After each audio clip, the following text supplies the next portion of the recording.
ஓம்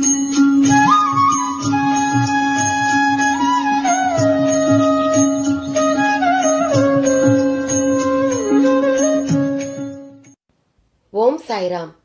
அன்பு குழந்தையே, உங்களுடைய காரியம் கைகூடும். நம்பிக்கையுடன் பாபாவை வணங்கும் எல்லா இடமும் துவாரகாமாயியே.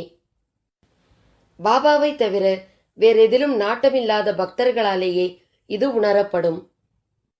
அப்படிப்பட்ட பக்தர் கடல் கடந்து இருந்தாலும் பாபா அவருடனேயே இருப்பார். தனக்காக எந்தவிதமான பூஜை முறைகளையோ விரதம் இருக்கவோ பாபா கூறியது இல்லை. அவர் கேட்பது அசைக்க முடியாத நம்பிக்கையை மட்டுமே. பாபா மீது அத்தகைய நம்பிக்கை உங்களுக்கு இருக்குமானால் இயலாத காரியம் என்று எதுவும் இல்லை. என்னிடம் அடைக்கலம் தேடி வந்தவர் நிவாரணம் பெறவில்லை என்பது சென்ற காலம், நிகழ்காலம், எதிர்காலம் ஆகிய முக்காலங்களிலும் நடக்காத விஷயம். உங்களுடைய காரியம் கைகூடும் என்று அறிவீர்களாக. பொன்னான வாழ்க்கை ஆரம்பமாகும் நன்னாளுக்காக நம்பிக்கையுடன் காத்திரு. என் ஆசீர்வாதத்துடன் விரைவில் வரும். நீங்கள் அனுபவிப்பது, உங்களிடம் இருப்பது நான் உங்களுக்கு ஆசீர்வதித்து கொடுத்ததாகும் என்பதை நீங்கள் அறிந்தால் உங்களுக்கு சுபம் ஏற்படும்.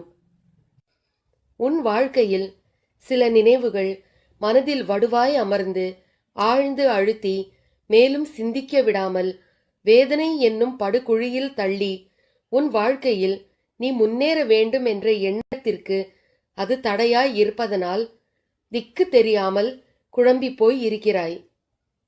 நீ எதிர்காலத்தை யோசித்து எடுத்துள்ள முடிவை அவர்கள் யோசிப்பது இல்லை.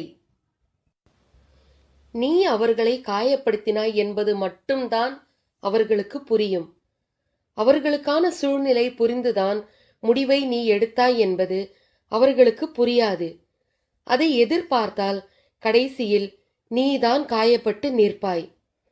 நம்மை நேசித்தவர்கள் தவறாக புரிந்து கொண்டார்கள் என்றுதானே வேதனை அடைகிறாய். எதற்கும் கலங்காதே.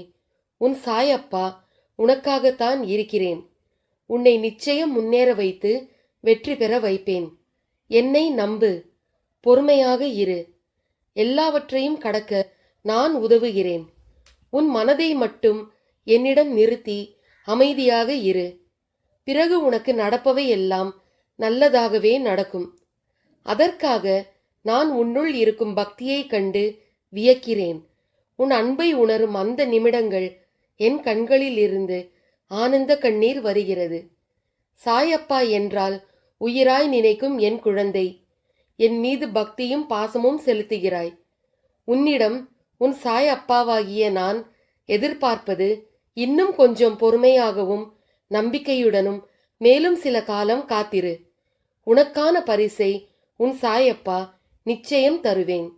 உன் அம்மாவாக அப்பாவாக இருப்பேன். என் கண் இமையில் வைத்து கருவறையில் காப்பது போல் உன்னை வளர்ப்பேன். நீ சிந்தும் கண்ணீர் துளி ஒவ்வொன்றும் நான் பார்த்து கொண்டிருக்கிறேன். எதற்காகவும் கவலைப்படாதே. அப்பா நான் இருக்கிறேன், எப்போதும் உனக்கு துணையாக. முயன்று பார்க்காமலேயே முடிந்துவிட்டதாக நினைக்காதே. வாழ்ந்து பார், வாழ்க்கை வசப்படும். உன்னுடன் நான் இருக்கிறேன். விதி என்று எதையும் விட்டுவிடாதே. தொடர்ந்து போராடு. விதிக்கு விலக்கு என்று ஒன்று உள்ளது. வெற்றி காத்திருக்கிறது. உன்னை தேடி அனைத்தும் வரப்போகிறது. வாயிற்கதவை திறந்து கொண்டு வரப்போகிறது. அனைவரும் வியக்கும் அளவுக்கு வழி நடத்தி உன்னை உயர்ந்த நிலைக்கு வர செய்வேன். அளவு கடந்த கஷ்டத்தை அனுபவிக்கிறாய் என்று வருத்தம் அடையாதே. உனக்காக எல்லையில்லா சந்தோஷம் காத்திருக்கும். கவலைப்படாதே. இங்கே எதுவும் நிரந்தரம் அல்ல. கஷ்டங்களோ சந்தோஷங்களோ எல்லாம் ஒரு நாள் வந்த வழி திரும்பத்தான் செய்யும். உன்னை அரவணைக்க யாரும் இல்லை என்று வருந்தாதே. உயிருக்கு உயிராய் உன்னை நான் பாதுகாக்கிறேன். கவலைப்படாமல் இரு. உன் கைரேகையை பார்த்து எதிர்காலத்தை நிர்ணயித்து விடாதே. ஏனென்றால் கையே இல்லாதவனுக்கு கூட எதிர்காலம் உண்டு. நாளை விடியல் உனக்கானது. கிடைக்கப் போகும் வாய்ப்புகளை தவறவிடாதே. எதுவாக இருந்தாலும் கலங்காதே. எனது விரல் நுனியில் உனது வாழ்க்கையின் அத்தியாயம் உள்ளது. இனி உன் வாழ்க்கை பிரகாசமாக இருக்கப் போகிறது. மிகுந்த வேதனையிலும் அளவு கடந்த சந்தோஷத்திலும் நீங்கள் உங்கள் நிலை மறவாமல் இருக்க வேண்டும். அதுவே உங்களை வாழ்வில் நிலைநிறுத்தும். இனி ஒரு பொழுதும் உன்னை விட்டு விலக மாட்டேன். நான் தரும் ஆசீர்வாதங்களை எண்ணிப்பார். உனக்கு சொத்து சுகங்கள் மிக வேகமாக வளரும். நீ நினைத்ததெல்லாம் நடக்கும். உனது இழப்பு மனவலி சொல்லி மாளாது. இனி எல்லா கவலையும் போகும். வருத்தப்படாதே. நீ என்னிலும் நான் உன்னிலும் இருக்கும்போது எல்லாம் நல்லதாகவே நடக்கும். ஏதாவது ஒரு ரூபத்தில் நான் உனக்கு துணையிருப்பேன். முயற்சி செய். வெற்றி நிச்சயம். உன்னை தேடி அதிர்ஷ்டம் வரும் நேரம். எத்தனை முறை நான் அன்பாக சொன்னாலும் மீண்டும் மீண்டும் நீ கவலையில் ஆழ்ந்து விடுகிறாய். என் மேல் நம்பிக்கை இல்லையா? உன் சாயப்பா உன்னை என்றைக்கும் கைவிட மாட்டேன். நான் உன்னை விட்டு விலகுவதும் இல்லை, உன்னை கைவிடப் போவதும் இல்லை. நான் இருக்க கவலை ஏன்? உன் கவலை தற்காலிகமே. விரைவில் உன் கவலையை தீர்ப்பேன். என்னை நம்பு. உனக்கு பிடிக்காத விஷயங்கள் நடந்தால் அந்த ஒரு நிமிடம் என் நாமத்தை உச்சரி. என்னை உன் நினைவில் கொண்டு வா. மற்றவை நான் பார்த்து கொள்கிறேன். நீ எதற்கும் பயப்படாதே, கலங்காதே. ஒரு நாள் உன் கஷ்டம் தீரும். அது நாளையே கூட நடக்கலாம். என் மேல் நம்பிக்கை வை. கிடைக்குமா என்று கேட்காதே. கிடைக்கும் என்று நம்பு. நம்பிக்கையோடு என்னிடம் கேள். பொறுமையாக இரு. அனைத்தையும் உன் சாயப்பா நான் பார்த்து கொள்கிறேன். நான் கொடுக்கும் ஆசீர்வாதங்களை முழுமையாக அனுபவிப்பாய். அன்றைக்கு நீ அழுவாய், சாயப்பா நான் கேட்டதையெல்லாம் தந்து விடுகின்றாயே என்ற மகிழ்ச்சியில். நீ கேட்காமலேயே உனக்கு வேண்டியதை செய்து தருவேன். என்னால் தேர்ந்தெடுக்கப்பட்ட குழந்தை நீ. உன்னுடைய வெற்றி உறுதி. மிகவும் எளிமையான வழியையே பாபா போதித்தார். அதுவே நம்பிக்கை, பொறுமை. முதலில் பக்தர்களுக்கு பாபா ஒரு சத்குருவாக தோற்றமளித்தாலும் மிகுந்த நம்பிக்கை உள்ள பக்தர்களுக்கே தான் இறைவனின் அவதாரமாக வெளிப்படுத்திக் கொள்கிறார். மிகவும் வியாபாரமயமாகிவிட்ட இவ்வுலகத்தில் பாபாவின் பெயரில் சாய் ஹோமம், பாபா எந்திரம், பாபா பூஜை என ஏமாற்று வேலைகள் ஏராளம். சாய் சத் சரித்திரமே நமது வேதம். அதை நன்கு படித்தீர்களானால் நீங்கள் உணர்வீர்கள். குறிப்பாக பாபாவிடம் சரணாகதி அடைந்தால் போதும். அதாவது பாபாவே எல்லாம் என்று உணர்ந்து கொள்வது. அப்படி உணர்ந்த பக்தர்களின் வாழ்வை அவர் பார்த்து கொள்வார். பாபாவுக்கென்று விசேஷ பூஜை முறைகள் எதுவும் இல்லை. தன்னை நம்பும் பக்தனிடம் பாபா எப்போதும் இருக்கிறார். சந்தேகமே இல்லை. ஜோதிடம் பார்ப்பது, காரியம் நடப்பதற்காக எந்திரம் உபயோகிப்பது, மந்திரம் சொல்வது, இதெல்லாம் பாபா மீது நம்பிக்கை இல்லாமையே காட்டும். விரதம் இருப்பதை பாபா ஒருபோதும் அனுமதித்ததில்லை. பசியோடு இறைவனை துதிப்பதை வேண்டாம் என்றே பாபா சொல்கிறார்.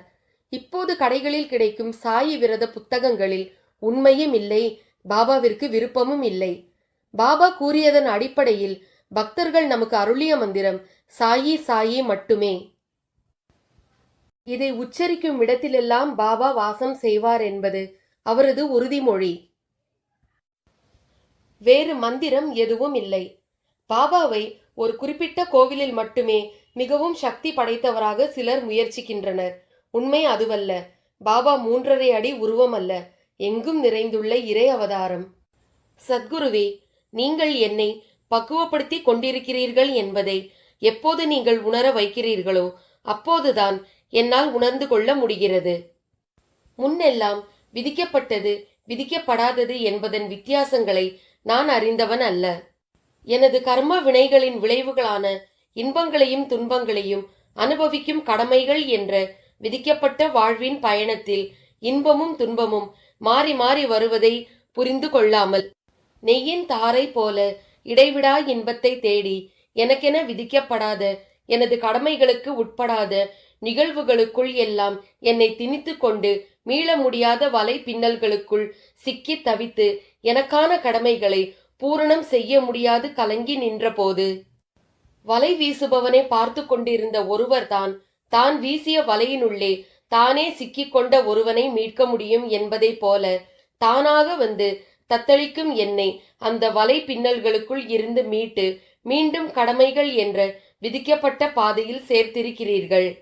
பாதை மாறியதன் அனுபவமும் பாதைக்குள் வந்து சேர்ந்ததன் அனுபவமும் எனக்கு கைகூடி அறிதல் புரிதலாகி புரிதல் உணர்தல் ஆகியது. உங்களின் பக்குவப்படுத்தலினால்தான். ஜெய் சாய்ராம்.